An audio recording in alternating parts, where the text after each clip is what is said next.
here to talk about Evil Dead Rise.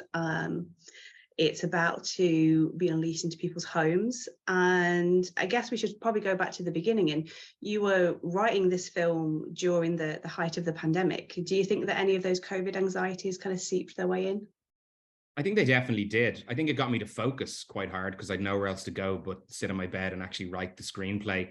But no, I definitely did think a little bit. I think it was on my mind, the fact that I was writing a film about a family facing an evil force outside their door that they don't understand, just like at that time, because it was the first wave of COVID.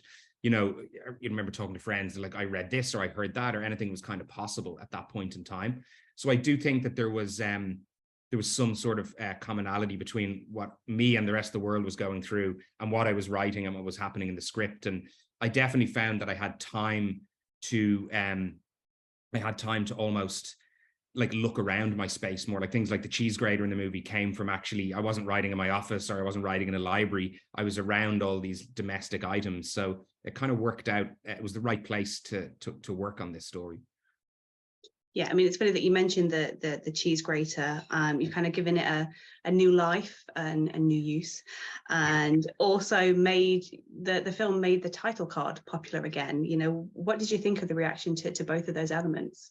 Yeah, you never know what people are going to latch onto. That's the fun part with movie making. Like for me, I saw the cheese grater as definitely a very horrific moment amongst many. But from the moment of the trailer, I think people jumped on it very, very quickly. And with the title card in that, I was just really trying to lean into my own sensibilities in terms of what I liked. It was something that was written in the screenplay from the get-go, because I wanted the end of that cold opening to be quite brazen and to be large and to be operatic. So it just felt like, yeah, let's just have this giant red lettering, like just scraping up through the sky with this. It's described, as I said, in the screenplay along with the music. It's all there as an experience. And I love how people, because I'm a huge just movie fan also, that people have responded to that and jumped on it. It's added pressure for what I do with the title card of my next movie now.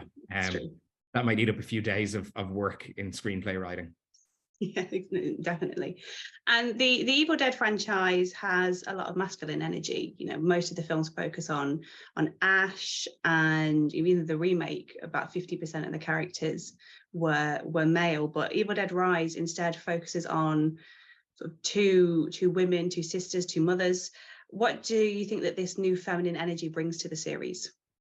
I think it just brings humanity. Just to me, I don't really look at it, and I never overly approached it and thought that I have to make it female centric. They were the right characters for the story that I wanted to tell. I was drawn to that idea of the fears around maternal instinct, or even more than that, just the fear of being a parent. Like there's bits of me and Beth in that sense as well, in terms of, I live a life on the road running around a lot. Do I want to put down roots? What do I do? And I've got siblings that have families and all of that type of thing. But I think what it does bring, I said, I just wanted these kind of honest honest characters with like real humanity, and ultimately they became their own thing, which I really love. And then I suppose there is that nice dynamic of these two sisters that probably both want a little bit of what the other one has, and it's, the grass is not always greener. So Beth is coming home to check out what family is like, and Ellie's probably thinking, my husband has left, the family's not in a great place, we need to move our home. Damn, I wouldn't mind going out on the road and swapping places with you for a little while. And so these two sisters, it gave the right platform to just have that simmering little bit of tension and to have that dynamic in place between them. But I think overall, they're just fresh faces to me. They're new characters. I think they do bring something fresh and unique, I suppose, to that space. And they lend themselves to that overall maternal metaphor that's running through the movie. Yeah. And Hole in the Ground and Evil Dead Rise both focus on motherhood and changes within the family, but more than just families. In both cases, they're single parent families, specifically single mothers. Is there a reason why you're drawn to that dynamic in particular? I think there's people that I know in my life that have become single parents. And I think it brings with it its own kind of set of challenges. It can be a difficult time as people reorient themselves into the world, if they find themselves managing a kid or many kids on their own, because it's probably the biggest undertaking that people can have, is to come together and bring a life into the world. And then they're not together, you know, it's a very different thing. I think beyond that, I'm just drawn to stories about families in peril, the little cracks that exist that we all have in our lives in different ways. Like, as much as The Hole in the Ground is about a single parent dealing with her son, that could also be about any relationship at all. It could be a romantic relationship. It could be with a best friend, because it's actually at the core about the fear of not recognizing or quite identifying with somebody that's familiar and close to you. So I think it tracks, but the mother-son dynamic in that story actually is a very good way of telling that story.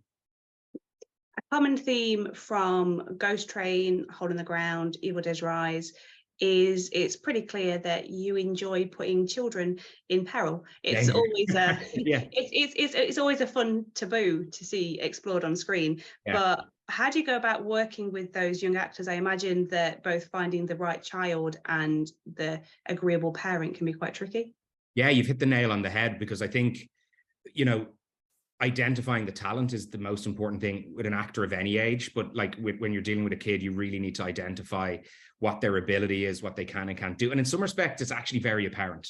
If they're good, it's really clear, because there's lots of talented young people that come into a room, but you can see that they don't necessarily have haven't quite developed in a way yet that they can communicate or understand or be nuanced when you need to direct them in another way. So it's usually pretty clear. It's more the fear of, will I find that great candidate? And you mentioned the parents. You're also looking at what parents are like in terms of their understanding of the process, you know, what their expectancy is. The last thing I ever want to feel is a parent that's pushing their kid into something, because that young person is still, they're an individual, and they need to go and put in a great performance and be confident about what they're doing. So I often say that I'm not only auditioning the young actor, but I'm also auditioning the parents or maybe the siblings, and just seeing, one of the things, I'll take any bit of insight if they're there with their brothers and sisters that are reading. It's like, how do they engage with their brother and sister? Are they as nice off camera as they're pretending to be when they come on? There's all these things you need to look at, because when you go into the trenches, it's challenging. And if you've got a young performer that isn't bringing what you need, it's probably one of the hardest things of all to overcome. Yeah, and especially if you're going to be dousing them in gallons and gallons of fake blood. I know, exactly. Yeah, they need to be comfortable. But thankfully, young Nell very much enjoyed all the fake blood in Evil Dead. That's good to hear.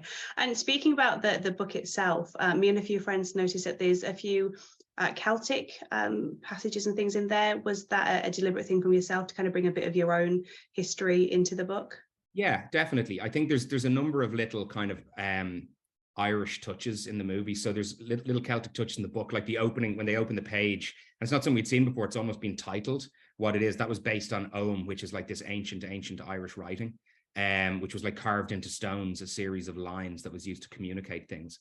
So I brought that in. Also the lullaby that Ellie sings to Cassie, which lullabies have existed in Evil Dead films before, but that lullaby is an old traditional Irish lullaby as well. So it comes from those those origins. And I was thinking of the flag, green, white, and orange. And then also, if you look really closely on the key ring, the keys that for the car, there's like a little leprechaun also in there as well. So there's a few other little things hidden around the place like that. Nice. I think directors often get asked about their influences, you know, what inspired the idea for the film, whatever. But I always find it more interesting to discuss perhaps the ones that have slipped in via the subconscious. You know, are there any films or TV shows that people are going, oh, well, you obviously based it on this, or you're obviously inspired by that, and then you're just kind of going, oh, I wasn't at all aware that that's where my head was. Yeah, there's definitely, that's a really good way of looking at it, because sometimes people do just ask, well, what influenced you? And it's like, well, all the things that I love influence me. Like, we can't escape our influences. They're part of the fabric of who we are. If you're being creative, if you're writing, if you're directing. I think like there's obvious ones, like people can see The Blood Elevator and talk about The Shining, but actually, like, I'm influenced by The Shining. It's a movie that I love. There's actually a couple of way more overt, obvious choices I made in Evil Dead Rise and even in The Hole in the Ground to tip the cap to The Shining. The Blood Elevator actually wasn't one of them. What it was that I knew I needed to get the characters from the top of the building to the bottom of the building, and I needed that elevator to fall. And the only way I could think of it falling was to fill it full of weight, but also I didn't want them to die so that the blood will cushion their fall. So it was actually a story plot idea that came first. And it's bizarre as it sounds. I probably didn't think about The Shining once when I was working on that idea. Once I read it back, I was like, oh, okay, that's kind of fun, because we've only ever seen the doors open, but we get to see what happens inside that elevator, you know. So yeah, like something like that you'd be influenced. I know people, like, I love John Carpenter's The Thing, but I actually never thought about it. And there's a movie that influences me, but I never thought about it once when I was writing the movie. But I can totally see why people would draw a line between those two things, or see the influence there, and they're correct to do so. And then also it's fun sometimes in the build up to this movie being released, there's a lot of people talking about Demons 2. Demons 2 is a movie I've still never seen. So also there's times when people point out influences that you don't have anything to do with. I know what it is, but I've never seen the film. So people are like, this looks like Demons 2. Clearly there's an influence, and it's like, not a movie I've ever seen. And I'm happy to put my hand up when something does influence me, if there's like a connection there for me, or something I'm very reverent towards. But equally, if it's something I've never seen before, I'll also point that out. Yeah. See, for me, there's a lot of aliens like sort of subtext, not only in the story, but in the score. There's a few like notes and like that are almost straight out of it. So I think a good one as well. Like, because I think with Aliens, I didn't actually realize the slight Ripley-Newt comparison until I was filming the two of them creeping up alongside the car in the underground parking lot at the end. And when I looked at the monitor, I was like, oh, wow, okay. Because that is a movie that's had an influence on me. But again, it wasn't in the forefront as I was working on it. Yeah, but I think it's always like an interesting thing. So there are, you know, the ones that definitely do, and then there's the other ones that are just part of your DNA, and you can't help but get them in there. Absolutely. And with Evil Dead Rise coming out, it was amazing. It was amazing on the cinema, and it was so good that it actually got to the cinemas, because obviously it was originally meant to be a streaming thing. But now it is going back in people's homes, where I think it plays equally well, particularly given that the film is essentially a home invasion. But for people who haven't seen it yet, what is the perfect setup for people to watch at home? You know, what should they be eating? What should they be drinking? Who should be watching it with? You know, tell us what the perfect Evil Dead Rise night in is. I hope you've got a home cinema. No, I think, look, I grew up watching horror movies at home, so I love watching horror movies at home. I definitely think it's a movie that if you're thinking about watching it and you've got some friends that maybe haven't seen it, or you've got people that have seen it but you didn't see it with them, it's definitely one, like, pack the sofa, fill every chair. I think it's a good movie to be shoulder to shoulder with people to watch. I think whatever you're drinking or eating, make sure that it doesn't stain your furniture, because there is an opportunity that people are going to knock things over during that. And then the simple thing is, block out the light, turn it up loud, and put down your phone. I think that's the key. We're all guilty when we stick something on at home of checking our phone or whatever, but and I think with physical media particularly, because I'm still a collector, it's not even a collector, I still buy a movie. I can see right behind you still do as well. But there is a difference for me when I do open the box and I put it in, I put the box on the little shelf beside the TV. To me, that's like going to the movies at home, and the phone does go down and everything goes away. So make it dark, make it loud, and be careful if you have a white sofa if you're drinking red wine. Cool. That's all very, very sound advice. Well, I wish you best of luck with the home release, and I can't wait to see what you do next. Thank you so much. It was lovely to speak to you. Thank you.